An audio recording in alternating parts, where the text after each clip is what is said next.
E aí, seus capitalistas malvadões, Gabriel Pelissaro na área, bora para mais um vídeo, porque nesse vídeo nós vamos falar sobre as novas sanções contra a Rússia. Também vamos falar do governo russo gerando novas censuras aí contra algumas mídias. Vamos falar sobre tudo isso e fazer um link aqui com o Brasil também. Vamos falar sobre Bitcoin, uma rápida análise sobre Bitcoin, vamos olhar aí também os mercados futuros para a gente ver como é que estão as apostas, né? Quais as expectativas dos investidores de criptomoedas, muita coisa bacana. Te convido a assistir esse vídeo até o final. E claro, pessoal, vou deixar um convite para você também.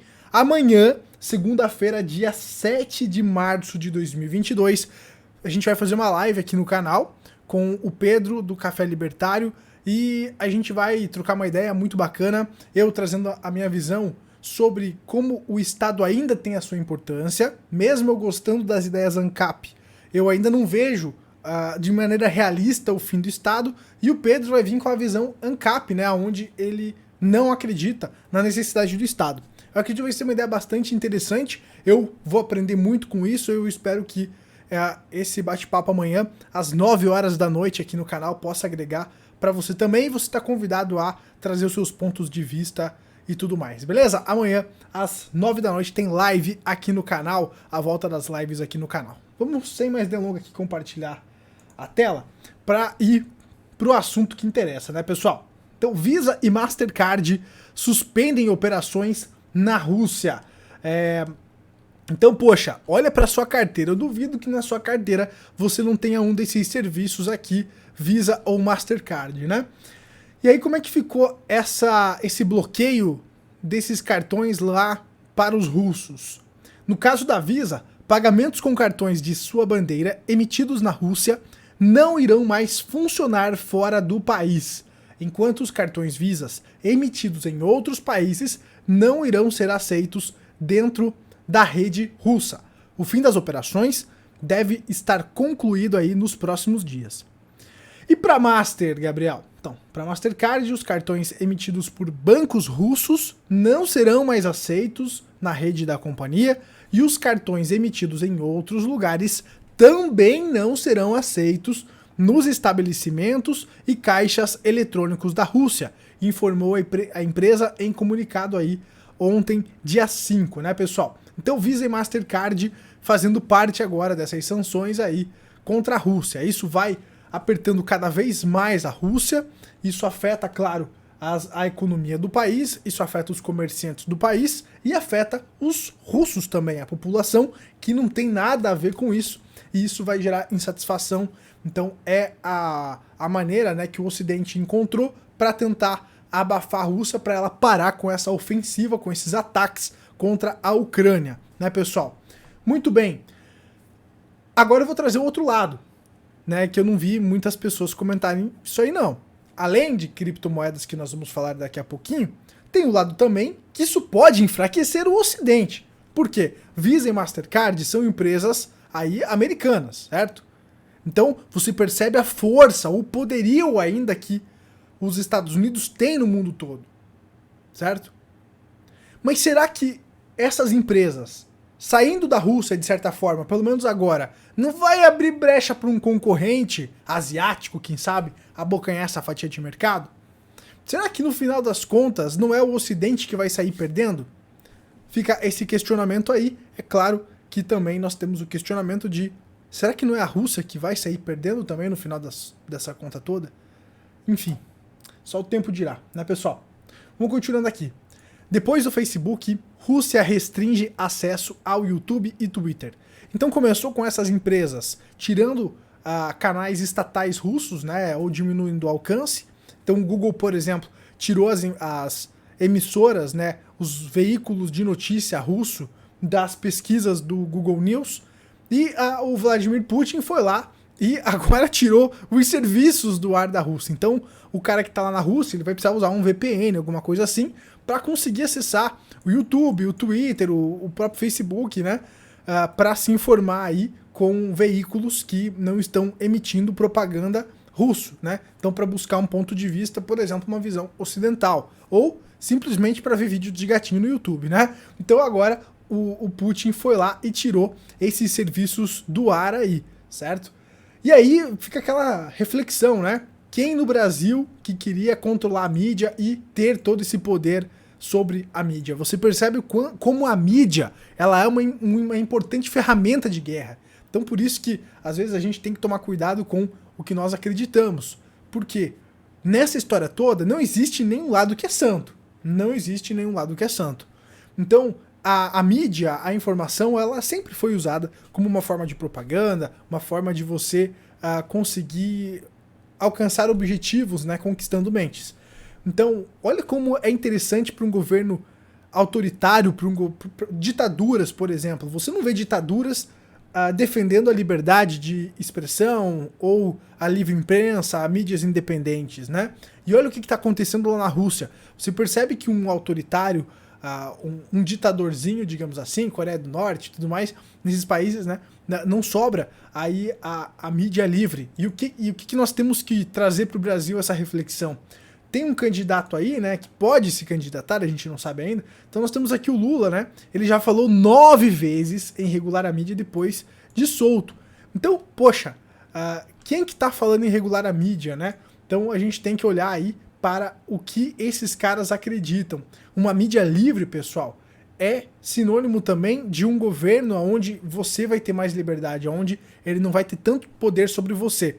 Governos autoritários, governos centralizadores, né? Geralmente eles são contra a liberdade de expressão, eles são contra a mídia livre, né? Então a gente tem que observar aí esses planos aí de regular a mídia e tudo mais, com a desculpa, né, de que é pela liberdade de expressão e tal, porque lá na Rússia, por exemplo, as pessoas não podem, né, falar sobre que a Rússia está iniciando uma guerra contra a Ucrânia, porque o Putin falou, não, isso aí não é uma guerra, né? Então, quem fala que é uma guerra pode ir até preso sobre a falácia de que está gerando fake news. Então nós temos que cuidar muito com essa questão aí de regular a mídia. Beleza, pessoal? Isso trazendo um link aí pro Brasil também, tá? Vamos falar de Bitcoin, que é inclusive uma das ferramentas, né, para ter essa liberdade aí nas transações financeiras. Afinal, olha só como a gente está dependente aí de poucas empresas, né? Como nós somos dependentes de poucas empresas.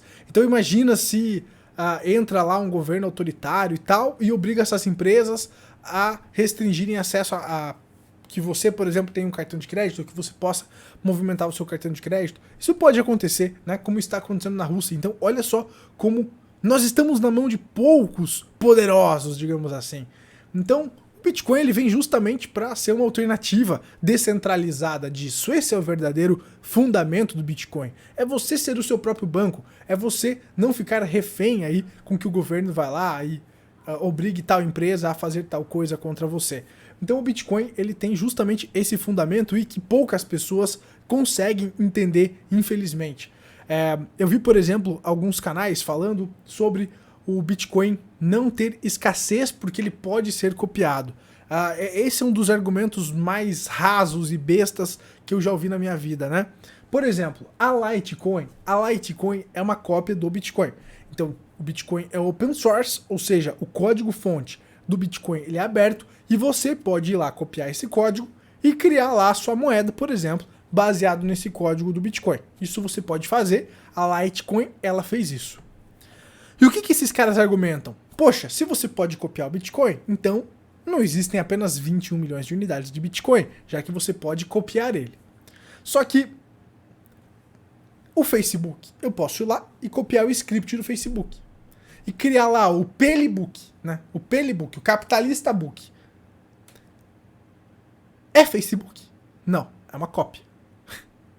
Mas isso que a galera não consegue entender. Não é porque é o mesmo código que é a mesma coisa. Então, o Bitcoin é diferente da Litecoin. São coisas diferentes. Litecoin é uma moeda, altcoin que tem um dono, né? É outra história. É outra história, é outra coisa. Muda até o nome. Você tem o Bitcoin Cash. Bitcoin Cash é um fork do Bitcoin. É Bitcoin Cash é Bitcoin? Não. Bitcoin Cash é uma coisa, Bitcoin é outra. Bitcoin continua tendo 21 milhões de unidades e Bitcoin Cash é o Bitcoin Cash.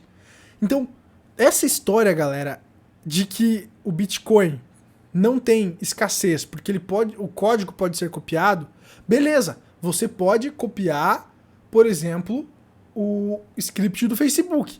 Mas não é porque você copiou o script do Facebook que agora terão 2 Facebooks. O Facebook original continua existindo e você vai criar lá uma cópia, tipo Orkut. Mas não tem nada a ver, não tem o menor sentido. Se você usar um pouco de raciocínio lógico, você vai entender o que eu tô falando, né?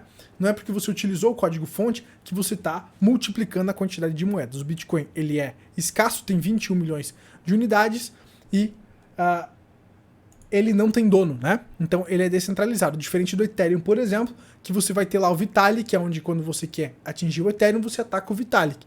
O Bitcoin também é um grande diferencial, que ele não tem dono, ninguém sabe quem é, então ele é totalmente descentralizado porque não está associado a nenhuma pessoa. Ela é a única moeda que tem esse fundamento. As outras moedas têm dono. Então, são pequenas coisas que quem não conhece do mercado acaba falando groselha e não entende o real fundamento, né? E a maioria das pessoas não entende realmente fundamento, por isso que eu quero trazer lá no Clube dos Capitalistas 2.0 o módulo para falar de criptomoedas, para a gente aprofundar essas questões aí, né, pessoal? E aí, para quem quiser o conhecimento, vai entrar lá pro clube. E aqui, pessoal, a gente vai falar um pouco do preço também, que eu sei que a galera se interessa mais pelo preço para especular do que pelos fundamentos, infelizmente, né? E aí, pessoal, nós temos aqui uma região dos 44 mil dólares servindo como suporte, tá? Servindo como resistência, aliás, como nós havíamos comentado aí no último vídeo.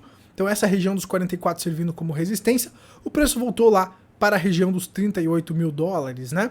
Perdendo essa região dos 30 mil dólares, aonde nós podemos ir, Gabriel? Nós podemos testar os 36 e os 33 mil dólares. Eu já vou trazer mais algumas informações para complementar aí e trazer mais algumas possibilidades para onde a gente pode ir, certo? Então, aquela tese lá que o Bitcoin poderia ser o ouro digital ainda não se concretizou na minha visão. O Bitcoin ainda é visto como um ativo especulativo, até pelos fatores que a gente comentou anteriormente. Algumas pessoas ainda não entendem dos fundamentos. Embora a gente possa repetir todos os vídeos, os caras escutam o que eles querem, os caras entendem o que eles querem.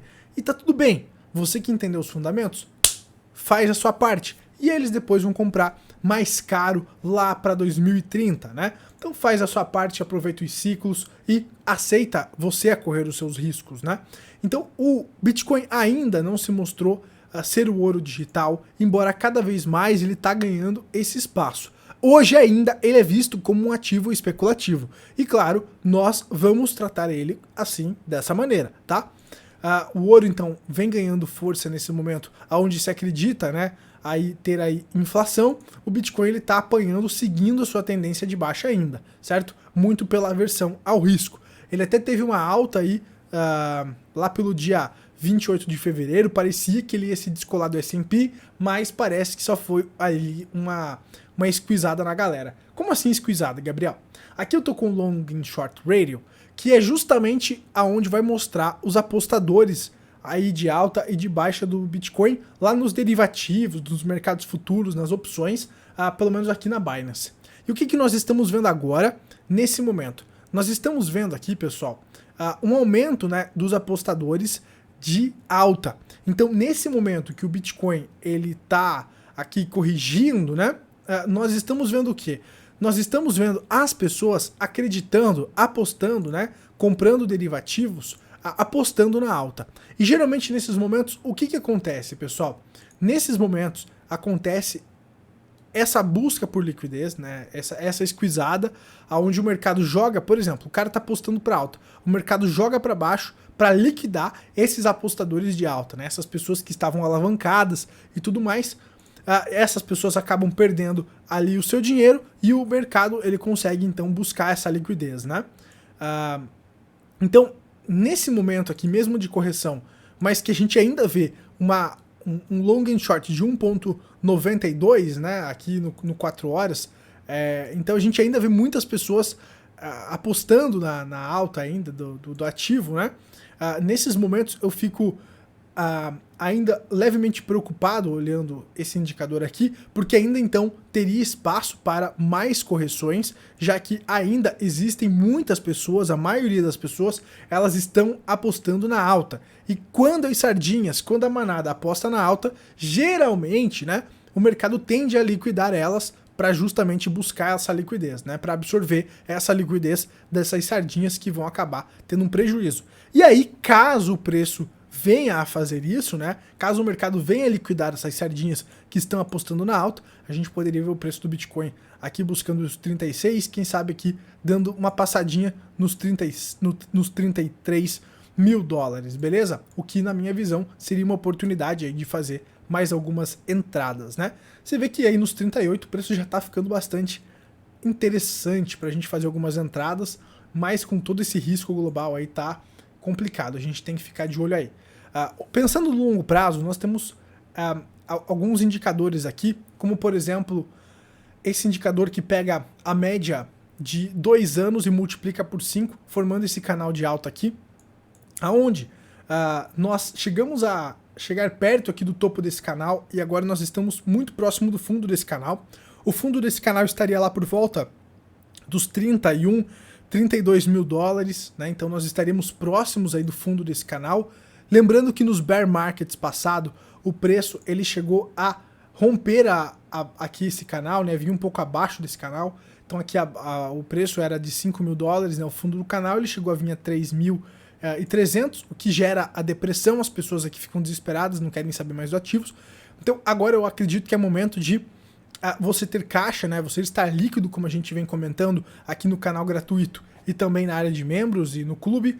Então eu venho comentando sobre esse momento, né? Como o momento de você ter paciência, de você fazer mais grana e ter caixa, né? Para justamente, eu acredito que agora começar a plantar para colher lá para 2024, 2025. Eu acredito que nós estamos chegando no momento de começar a fazer as compras parciais, de começar a fazer compras aí para aproveitar o próximo ciclo, né? Então nós estamos aqui de novo também usando as curvas logarítmicas, nós estamos próximos do fundo aqui do canal, que está lá por volta dos 28, 29 mil dólares, né? Geralmente ele dá uma rompidinha para baixo aqui, então eu acredito que o Bitcoin pode até buscar lá os seus, fazer uma busca rápida, né? Lá para os seus 24, quem sabe até 20 mil dólares num inverno mais pesado, né? Caso você não acredite que nós estamos no inverno e tudo mais, ali a região dos 36, 33 mil dólares é uma excelente região de compra, né, pessoal? Tem muita incerteza no mercado rolando, tem essa guerra. Eu vi que por conta aí de uma ameaça nuclear também, o Bitcoin estava corrigindo os mercados tradicionais também. Então tem muita complicação, né, pessoal, para a gente analisar. Mas parece que nós estamos realmente no momento onde é a hora de você ter caixa, de você estar preparado para começar a fazer as compras, né? Então agora seria o momento de você plantar, né? De você pegar lá os fertilizantes, fortalecer a terra para que você fortaleça essa sua árvore para que ela dê frutos lá para 2024, 2025, né? Isso não digo só para o Bitcoin, mas para a renda variável em geral. Mas eu gosto do Bitcoin porque ele tem os ciclos ali do halving, então a gente consegue ter uma ideia, pelo menos até agora, de como ele se comporta, né? Então geralmente aí, de 4 em 4 anos ele dá aquela explosão de preço. Eu acredito que nós estamos no inverno agora. Por quê? Porque nós estamos fazendo aqui topos e fundos descendentes, certo? Então a gente está em tendência de baixa nesse momento, tá? E eu acredito que é a hora de acumular, tá? Eu acredito que é a hora de você estar também municiado para aproveitar mais correções, beleza? Bem, pessoal, por hoje é isso. Espero que esse vídeo tenha agregado algo na sua vida aí. Lembrando que segunda, então, a gente vai ter a live aqui no canal com o Pedro do Café Libertário, ele trazendo uma visão mais ANCAP, uma visão mais liberal, onde eu acredito na redução do Estado e tal, mas não no fim. E lá a gente vai trocar uma ideia, vai ser um papo bastante interessante, você está convidado para participar dessa live aí amanhã, às 9 horas da noite. Beleza, pessoal? Então por hoje é isso. Se vocês gostarem da volta das lives, a gente faz mais também. E nos vemos na próxima. Forte abraço aí, deixa seu like, se inscreve no canal para não perder os próximos vídeos. Abraços, capitalistas malvadões. Tchau, tchau!